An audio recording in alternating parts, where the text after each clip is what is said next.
સામે ગીતાજી હોય, આંખ ખોલીએ સામે ભાગવતજી હોય, આંખ ખોલીએ સામે રામચરિત માનસ પડ્યું હોય, અથવા કોઈ પણ ગ્રંથથી છોડે એવો પડ્યો.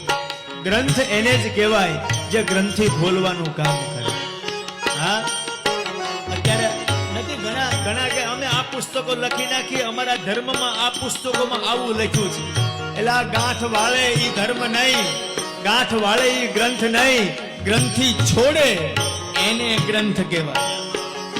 હા, અમારે તો આજ કોર્સમાં આવે, અમારે તો આજ પુસ્તકમાં લખ્યું છે, એટલે અમે એ જ કરીએ. ગાંઠ વાળી દે એ ગ્રંથ નહીં ભાઈ, આ તો અંદરની ગાંઠો છોડી નાખે એને ગ્રંથ કહેવાય. એટલા માટે રામાયણ ને ગીતા મારી અંતરને આપો.